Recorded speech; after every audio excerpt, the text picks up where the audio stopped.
नमस्कार दोस्तों, मैं राजेंद्र करनाल। इस समय आज हम गोतित राजेश पाल जी के पास में हैं, चलेंगे और उनसे बातचीत करने का प्रयास करेंगे कि ज्योतिष विद्या में जो है कितने तरीके से जो है ज्योतिष विद्या सीखी जाती है। चलते हैं और बातचीत करने का प्रयास करते हैं। भाई साहब प्रणाम। प्रणाम। सभी दर्शकों को मेरा सादर नमस्कार।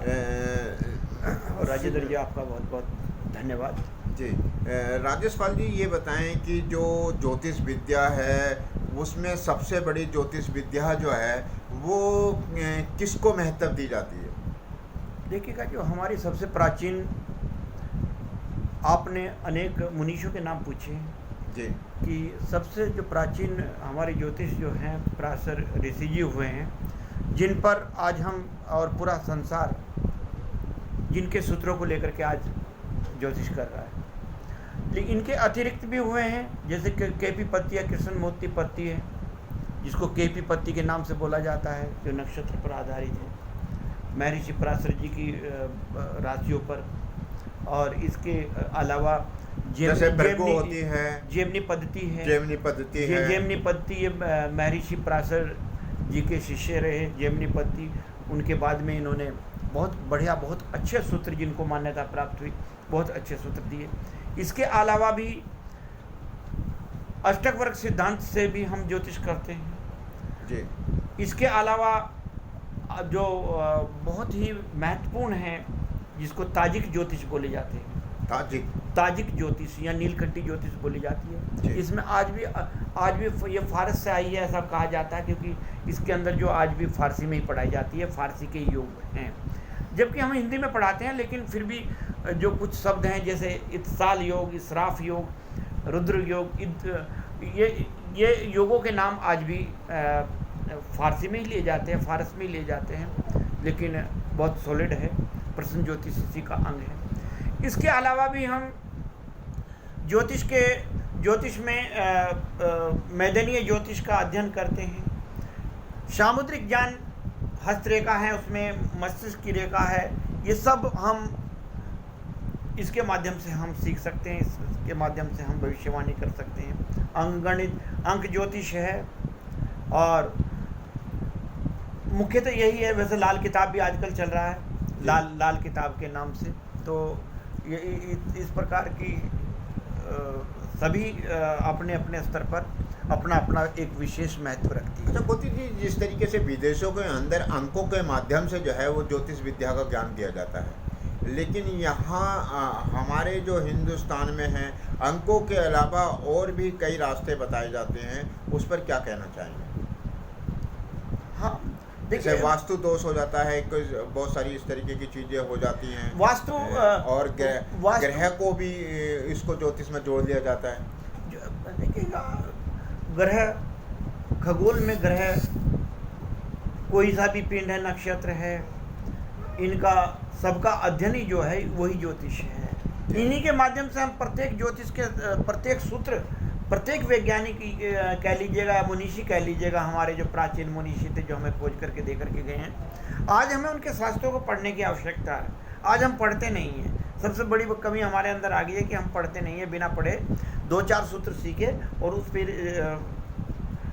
ज्योतिष करनी स्टार्ट कर देते हैं, जो कि आगे जा कर के गलत सिद्ध होती है। तो यही कारण है कि आज हम यदि कोई सी भी पद्धति लें, सब पद्धतियों में कोई कहने लगे कि वो पद्धति अच्छी है, यदि आप ये कहते हैं कि ये पद्धति अच्छी है या वो पद्धति अच्छी है, सब पद्धति अच्छी हैं, बशर्ते कि पढ़ने के बाद में, गहन अध्ययन करने के बाद में उनके सूत्रों का प्रयोग करना सीखें और उसके बाद करें। ज्योतिष में कौन से ऐसे महापुरुष हुए हैं जिनको हम सबसे ज़्यादा प्रमुखता देते हैं? देखिए, ज्योतिष के जो रचयिता हैं वो तो लगदाचार्य जी हैं। उनके बाद में 18 हमारे मुनीषी हुए हैं, जिनमें व्यास जी हैं, पराशर जी हैं, भृगु जी हैं, और इत्यादि इत्यादि, जो 18 सितारों के नाम से जाने जाते हैं। ऐसा बताया जाता है कि खगोल में आज भी उनका एक अपना स्थान रखते हैं, उनको एक अच्छा स्थान प्राप्त हुआ है। तो सभी ने क्योंकि आजकल का जो युग चल रहा है वो वैज्ञानिक युग चल रहा है, और ऐसे में जो है जो वैज्ञानिक लोग हैं वो ये कहते हैं कि ज्योतिष विद्या का कहीं भी कोई महत्व नहीं है, और तो ऐसे में आप क्या कहना चाहेंगे? देखिएगा, आज सबसे बड़ा वैज्ञानिक लैब जो है नासा की लैब है। यदि हम भी गए, दिल्ली में सम्मेलन होते हैं, उन वैज्ञानिकों के पास बैठते हैं, हम एक नक्शा सौर परिवार का नक्शा यदि हम उनको दिखा करके बात करें कि आपके पास कहाँ से आया, मात्र 2000 वर्ष से नासा की लैब सबसे बड़ी जो विश्व की लैब है, सबसे बड़े 2200 साल हुए हैं जी। तो वो बताते हैं कि ये नक्शा हिंदुओं के शास्त्रों से लिए गए हैं। सौर परिवार जैसे सूर्य है, उसके चारों तरफ बुध ग्रह, सूर्य, चंद्रमा या पृथ्वी, गुरु, शुक्र, ये सब चक्कर, शनि कैसे चक्कर लगाते रहते हैं, इनकी एक स्थिति है। यदि हम उनसे बात करें, ऐसा कोई नहीं कह सकता कि वैज्ञानिक, कोई भी ये नहीं कह सकता कि हिंदू के शास्त्र गलत है, नहीं तो आज तक क्लेम हो जाता। और इसलिए भी नहीं कह सकता क्योंकि हमारे मुनीषों ने लगभग महाभारत काल से भी, महाभारत को भी लगभग 5500 साल हो गए, इससे भी लगभग 5,500 का, यानी कि 11,000 वर्ष पुराना हमारा इतिहास जो नज़र आ रहा है, जो हमें दिखाई दे रहा है। उस समय भी ज्योतिष थी। तो वैज्ञानिक तो आज तक हमें ये भी खोज करके मात्र 2 साल पहले मंगल का रंग रेड बताया। हमारे मुनीषों ने 11,000 साल पहले बता दिया था जी। उन्होंने अपनी खोज करके, उनके पास कौन सा यंत्र था जो आज नासा तो कुल मिलाकर के हमारे शास्त्रों का आज तक पूरा अध्ययन भी नहीं कर पाया है। जो हमारे शास्त्रों ने बताया उसका अध्ययन करता जा रहा है कि सूर्य का रंग लाल, सूर्य का रंग नारंगी, मंगल ग्रह का रंग लाल, शनि का रंग काला। तो ये अभी तो ये पूरी खोज भी नहीं कर। गुरु का रंग पीला, हमारे मुनीषियों ने बहुत पहले बता दिया था ये खोज करने के बाद में। ये कोई नहीं कहता आज की तारीख में। आज की तारीख में वैज्ञानिक हमें पढ़ाते हैं, आपने भी किताब में पढ़ा होगा कि हमारे पूर्वज बंदर थे। तो बंदरों के पूर्वज क्या थे, उनसे हम पूछना चाहते हैं तो हमें समझाया जाता है। आज कक्षाओं में भी पढ़ाया गया, आपने भी पढ़ा होगा भूगोल के अंदर कि ये पृथ्वी जो थी एक सूर्य का टुकड़ा थी, और सभी ग्रह सूर्य के टुकड़े थे, पानी के रूप में थी ये पहले।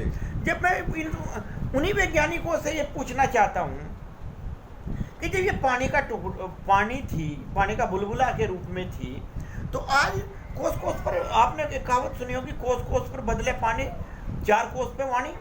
तो कोस कोस पे पानी का टेस्ट बदल रहा है। तो वो पानी इंजेक्शनों से दिया था क्या पृथ्वी के अंदर? मैं पूछना चाहता हूँ, आपके माध्यम से पूछना चाहता हूँ। और ये भी पूछना चाहता हूँ कि कहीं पर आज तेल है, कहीं पर सोना है, कहीं पर अन्य खनिज पदार्थ हैं। आप देख रहे होंगे, पृथ्वी यहाँ से खोद के देख लो, यहाँ पे कुछ हो रहा है। तो जब पानी के रूप में थी तो एक ही चीज़ होनी चाहिए थी कि नहीं होनी चाहिए थी? एक जैसा पानी सब जगह होना चाहिए था। लेकिन जो जैसा कि आपने कहा है, तो हर जगह की भूमि का जो स्थल होता है वो अलग अलग होता है। नहीं, वैज्ञानिकों ने हमें पढ़ाया है कि ये एक पानी का रूप थी, जल धीरे धीरे ठंडी हुई तो उसके अंदर, पृथ्वी के अंदर इतने खनिज पदार्थ हैं और कहीं कहीं पाए जाते हैं जी। क्या वो जब पानी का रूप थी तो सारी एक ही चीज़ पहले लिक्विड थी, फिर एक चीज़ जमी होगी। सब जगह सोना होना चाहिए था, नहीं था तो सब जगह पानी होना चाहिए था, एक सा पानी होना चाहिए था। ये टेस्ट भी बदल रहे हैं। तो हम ये कहना चाहते हैं, ज्योतिष कहती है कि ये ईश्वर का बनाया सेटअप है, ये परमात्मा की देन है। तो वैज्ञानिकों ने यहाँ भी हमें थोड़ा सा गलत पढ़ाया। तो हम देख रहे हैं ये आज ज्योतिष को ये कह सकते हैं कि शोध का विषय है, ये नहीं कह सकते हैं कि वैज्ञानिक गलत है या ज्योतिष गलत है। हमें सोचना होगा। आज देखिएगा, जब एक सिद्धांत यहाँ भी फेल होता है, जब किसी पत्थर के या किसी भी चीज़ के टुकड़े किए जाते हैं जी, तो बड़ा टुकड़ा नज़दीक पड़ता है, छोटा टुकड़ा तिड़क करके बहुत दूर जाता है, छिटक करके बहुत दूर जाता है। लेकिन उल्टा है, सबसे ज़्यादा दूर ग्रह जो सूर्य से सबसे ज़्यादा जो दूर ग्रह है वो शनि है, और सबसे बड़ा ग्रह है। दूसरे नंबर पे बड़ा ग्रह गुरु है, वो सबसे ज़्यादा दूर है। और सबसे छोटा ग्रह और सबसे ठंडा ग्रह वो सूर्य के पास है, बुध है। बुध सबसे छोटा ग्रह है जी। सूर्य के अंदर इतनी जबरदस्त हीट है, यदि वहाँ पर बुध ना होता, क्योंकि बुध ठंडा ग्रह है, बिल्कुल ग्रीन कलर है इसका, तो एक परमात्मा ने सेटअप दिया है। ये छोटा टुकड़ा बुध जो है सबसे ज़्यादा दूर तिड़क के जाना चाहिए था, छिटक करके जाना चाहिए। यहाँ पे हमें लगता है। तो ये सोचने की बात है, एक शोध का विषय है। आपके माध्यम से मैं नई पीढ़ी के अंदर ये अवेयरनेस करना चाहता हूँ कि वो ज्योतिष सीख करके, अपने शास्त्रों को पढ़ करके, अपने वेदों को पढ़ करके, वेदों का अध्ययन करके आगे बढ़े। जैसा कि हमारे मुनीषियों ने, महर्षि पराशर जी ने दिया है, कृष्णमूर्ति पद्धति में आप पढ़े, इनका डिटेल में विस्तृत अध्ययन करने के बाद में जो आज शोध का विषय है उसको कंप्लीट करिए। तो मेरा ये कहना है कि जिस तरीके की ज्योतिष विद्या है तो उसके लिए बहुत ज़्यादा शिक्षित होना बहुत ज़रूरी है। बिल्कुल, ज्योतिष अनएजुकेटेड जो गणित के सूत्र नहीं जानता है, जो गणित नहीं कर सकता है, वो बिल्कुल भी ज्योतिष नहीं कर सकता। अनपढ़ इंसान 5-7 सूत्र को लेकर के भविष्यवाणी कर सकता है, उसकी फेल भी हो सकती है और पास भी हो सकती है, जो कि आज की तारीख में हो रहा है। अधिकतर ऐसा ही हमें देखने को मिल रहा है कि 10-15 सूत्र उठाए और उसी से ज्योतिष करने लगे, ऑफिस खोल लिए, उसमें आधे निराश होकर के जाते हैं, आधे खुश होकर के जाते हैं। समाज को क्या कहना चाहेंगे, क्या संदेश देना चाहेंगे आप? समाज को मैं यही कहना चाहता हूँ कि जो आज भविष्य में, क्योंकि ये शिक्षा ऐसी है कि इसमें हम अपने आप को तो कम से कम जान ही सकते हैं, हम क्या थे, क्या हैं और क्या होंगे। यदि हमें ये पता लग गया कि हम क्या थे, क्या होंगे और क्या हैं और क्या होंगे अभी, तो आपको सोचने की बात ही नहीं, जिसका मतलब तो हम सतयुग में आ गए। तो सब सतयुग में जाने का प्रयत्न कीजिएगा, अपने आप को पहचानिएगा।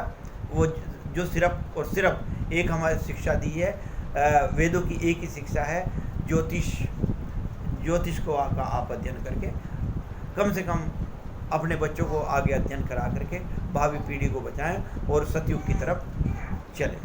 इसी के साथ में हमारे राजेश पाल जी से हमारी बातचीत हो रही थी। सभी दर्शकों को मेरा सादर नमस्कार, प्रणाम, जय हिंद, जय भारत। सभी साथियों को